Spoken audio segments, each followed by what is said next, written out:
everyone, it's Melissa. Today's video is favorites for the month of May. I think all of them are in the month of May, and there's not too terribly many, so it shouldn't be too long.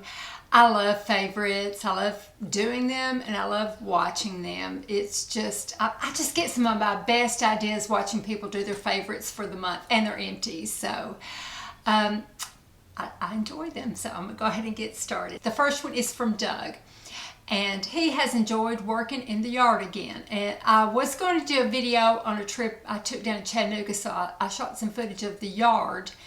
And he's done more work since then, but I'm going to show this footage of the yard, just how he's got it set up. He mows the front yard on an angle, you know, back and forth, where it'll be, you know, it'll be a lot more pleasant looking, and he takes care of the grass, he takes care of the flowers.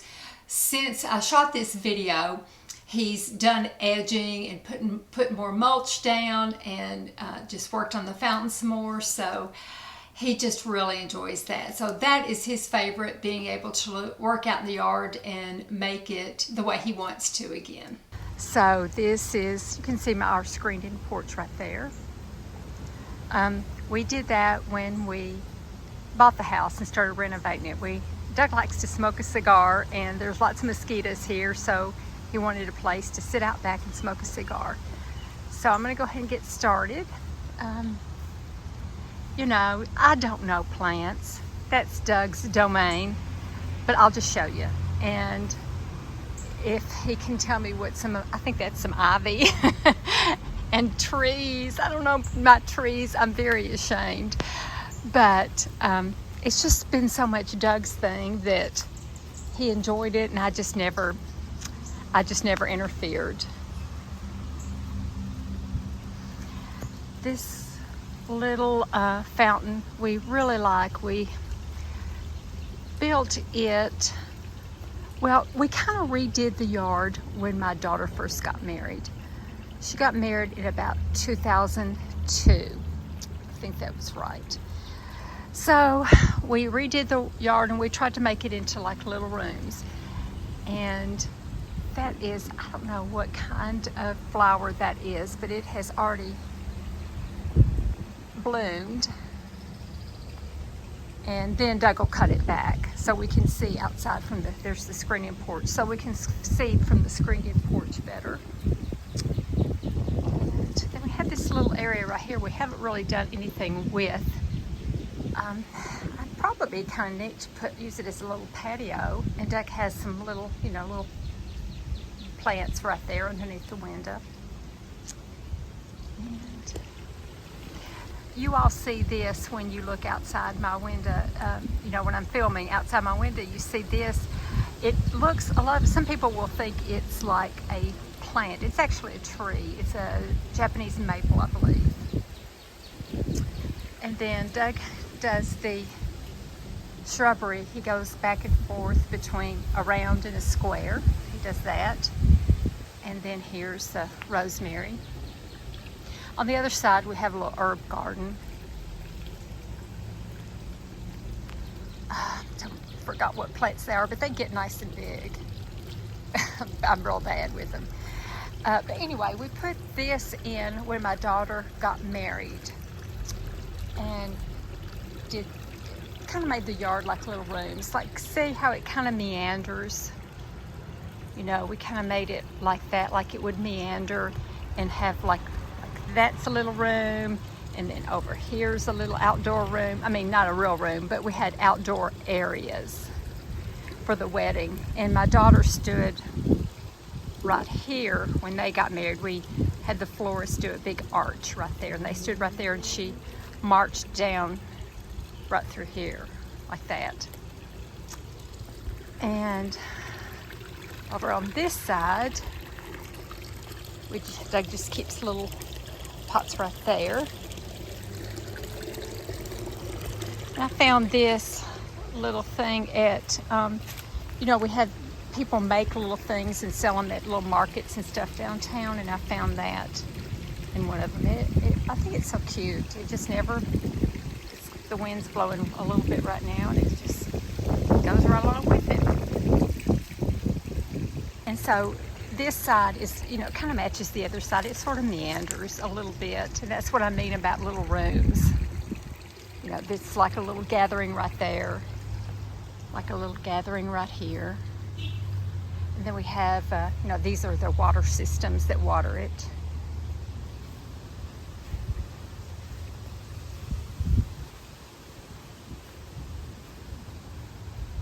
And then, you know, all through this, right through here, it's like another little room. And there's our dogwood tree.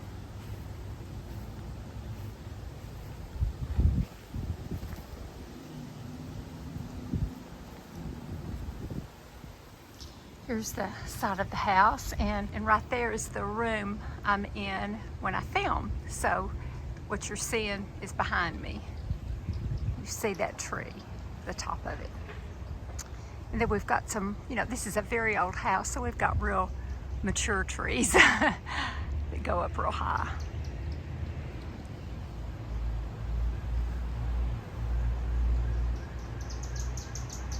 Okay. And then this is back looking through this angle too. That right there was some irises, and these were peonies, I believe. But the irises came from Doug's great-grandmother's house, and then his grandmother got some, his mother got some, Doug got some. We passed them down from cutting to cutting through the generations, and now my children have them at their houses too. So we always want to keep the cuttings going with the real old-fashioned look when they're in bloom. Those irises are. So here's just, and then he's done a lot of planting in the back too. I like the sidewalks that they've done, you know, that when he redid it for the wedding. And then this is the little angel that when my mother died I got, and so it's an angel with a little girl, so it always makes me think maybe my mother's looking out for me. I love that little statue. There's another view of the fountain. Here it is overall. There's the screened-in porch.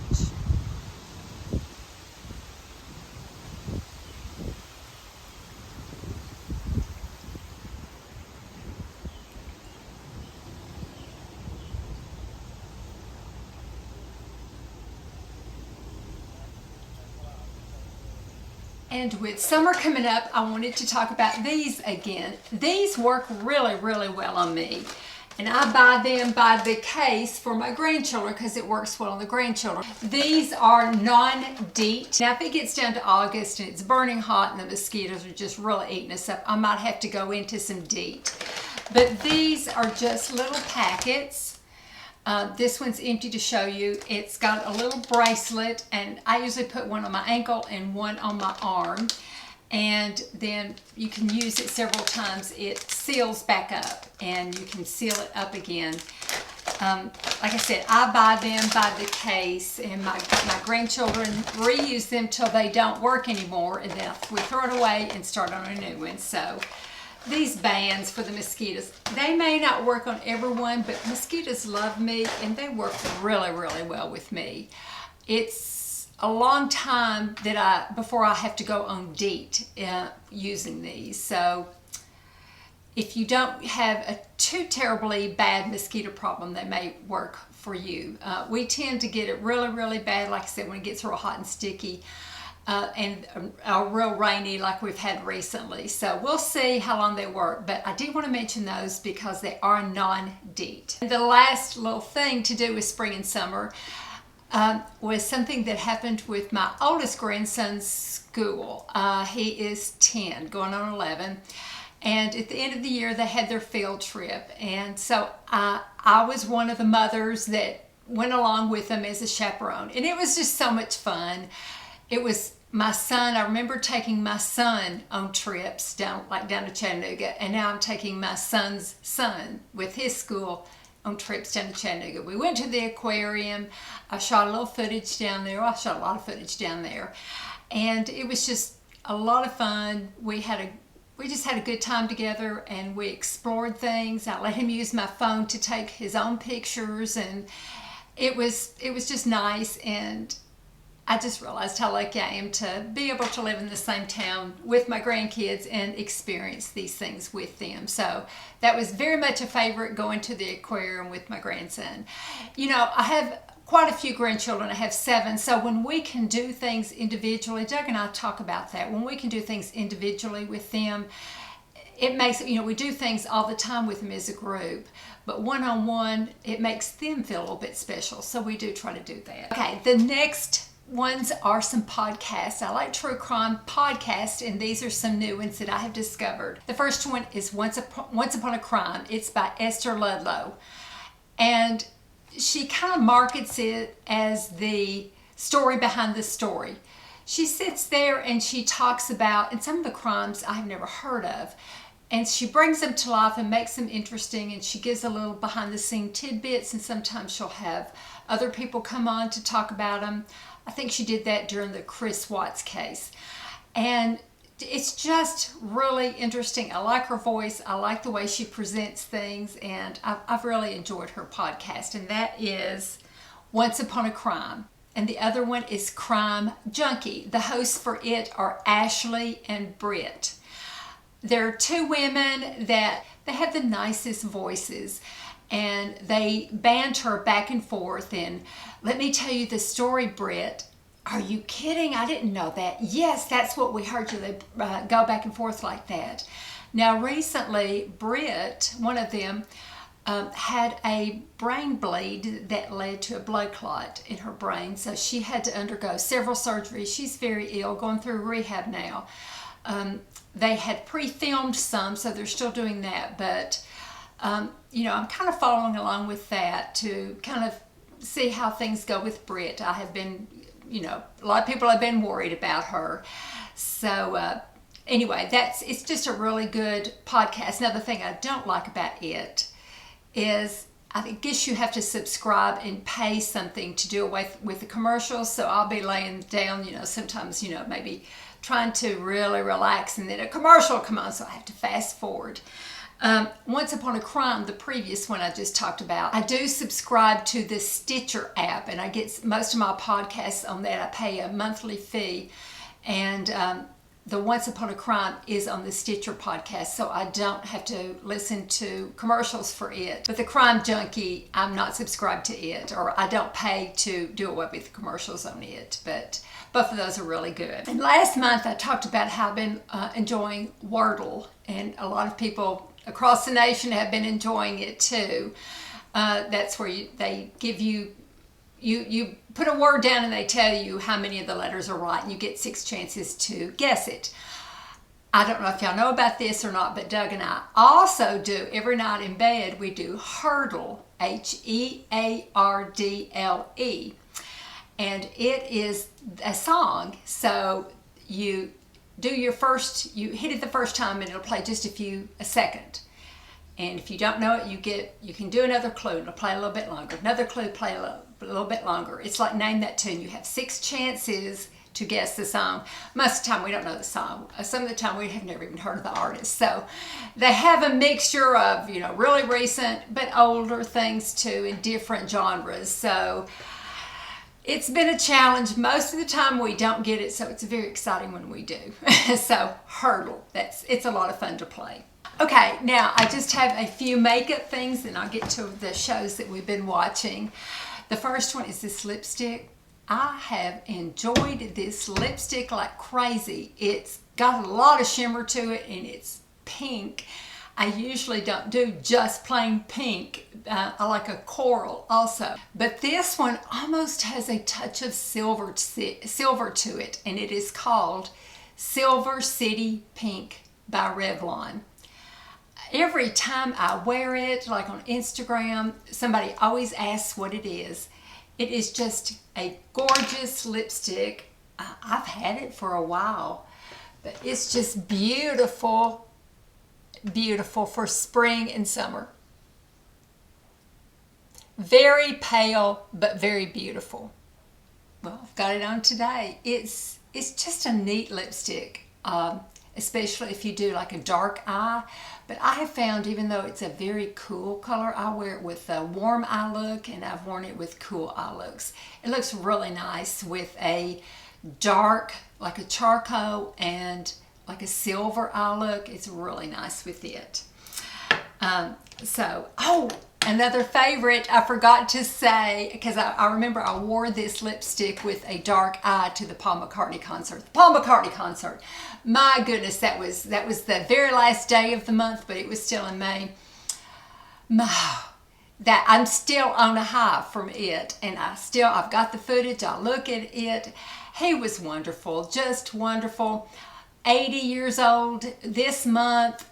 He sang and rocked 3 hours straight without a break. He had energy, he had charisma, he had confidence. And the thing I forgot to mention when I talked about my going to see him, it was so funny. He would get started, he started singing a song, and he would go into his Beatles stance where they kind of would squat their legs and go up and down. He would do that, do his Beatles stance. I just love that. And it was magical, it really was. It was just terrific. So Paul McCartney was very much the highlight of my year, or the decade even. But anyway, back to this lipstick. I wore it the night that I saw Paul McCartney, so that's reminded me again. I've forgotten to write that down, but it was very much a favorite, as well as this lipstick. And also, the eyeshadow palette that I have on today, I've worn the heck out of it, and it's a gorgeous palette. Look at the packaging. It is from Pretty Vulgar is the brand, and it's Phoenix Rising.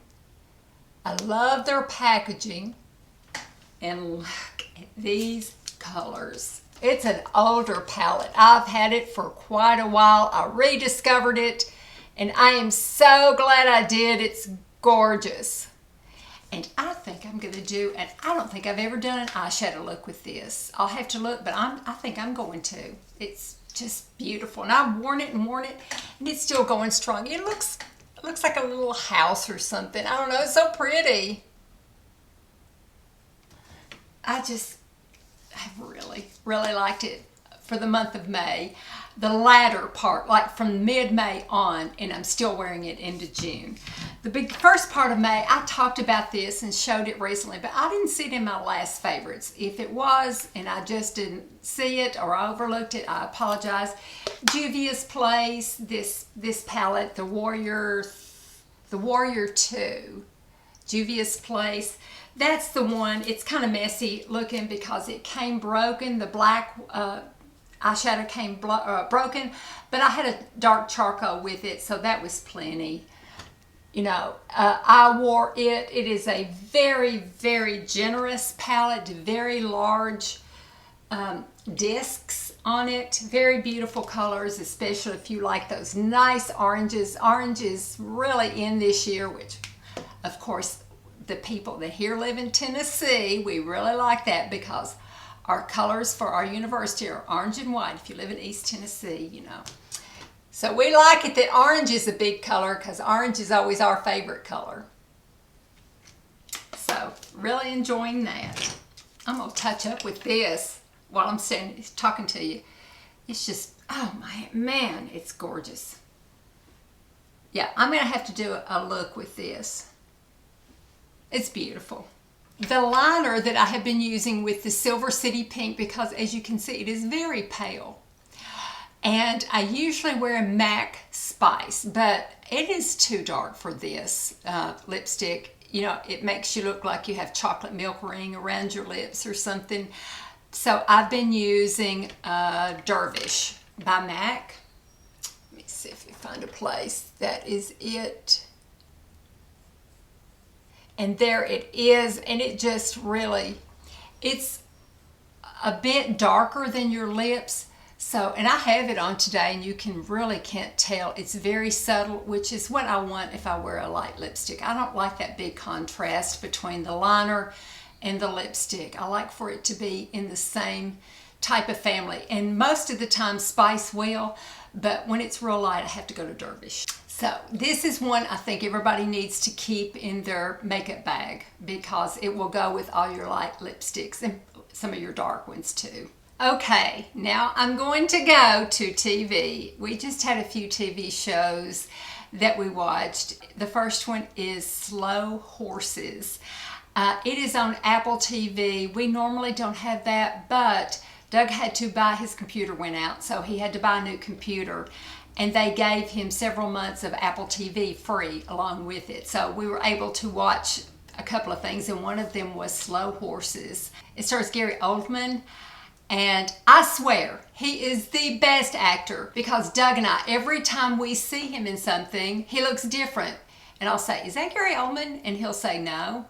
And then I'll say, yeah, you're right, it's not. And we'll look it up, and it is. And then we'll watch something else that he's in. Is that Gary Oldman? No. Okay. And then we'll look it up, and it is. He just is so different, but he's wonderful in this part. It's about a branch of MI5, which is the UK Secret Service type, spy, espionage or whatever. And it's the people that messed up at MI5. They might have done something wrong and slept with the wrong person, or told a secret they weren't supposed to, or messed up an op, and they get sent to the Slow Horses section. That's what they call them. They're the kind of the renegades, or the ones that were messed up, or the ones that didn't do something quite right.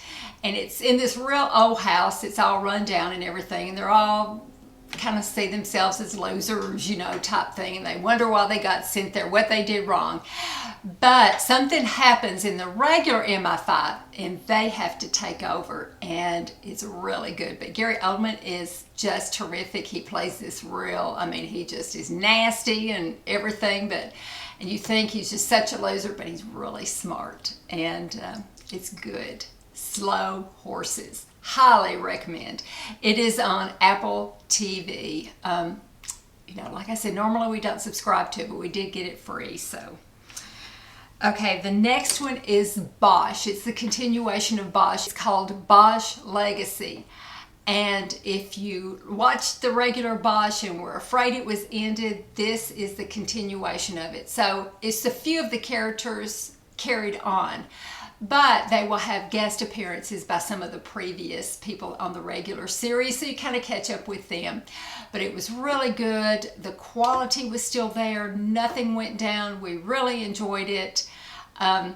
It was still a winner. So Bosch Legacy. The third one is The Lincoln Lawyer. Now, it's written by the same guy that wrote Bosch, I understand. And the Bosch character and the Lincoln Lawyer character are half brothers, I believe. So they don't really talk about each other, but the writing is really good, like it is in Bosch. And it's about a lawyer. He does his best thinking riding around in Lincoln. So he will get people that can't pay their fees to be his driver. And something happens, he has an injury and gets addicted to pain pills, so he kind of, loses all his business and is out of work for a while. But a series of things happen, and this huge national attention case comes his way. So it's about that and how he tries to bring himself back. So it's really, really good too. So I guess that is it. That's all I can think of. I feel like I have more, and I usually try to write it down during the month, but I noticed this past month that I would think, oh yeah, I need to talk about that. I'll write it down in a minute, and then I would forget to write it down, and now I can't remember what it is. So anyway, if I remember what it is, I'll carry it over to the next month and start writing it down better. But thank you for watching. I sure do appreciate it. And thank you for the wonderful, kind words about the death. It was our sister-in-law. She was married to Doug's brother. Doug's brother died several years ago, and she was his widow and moved to Texas to be with her family. She never remarried, so she wanted to come back to our town to be buried beside Doug's brother. So they brought her back here, her family did, and so it was a weekend of remembering and, thinking about her and sharing the memories that we had with her brothers and sisters and her nieces and nephews. So, it was bittersweet. It was very sad, but it was it just made you realize what a good legacy that she had, and that how blessed we were to have her in our family. So thank you for the wonderful words, and Doug appreciated it too, because I read it all to him. So anyway, thank you again, and I will talk to y'all in a couple of days, and take care. Bye-bye.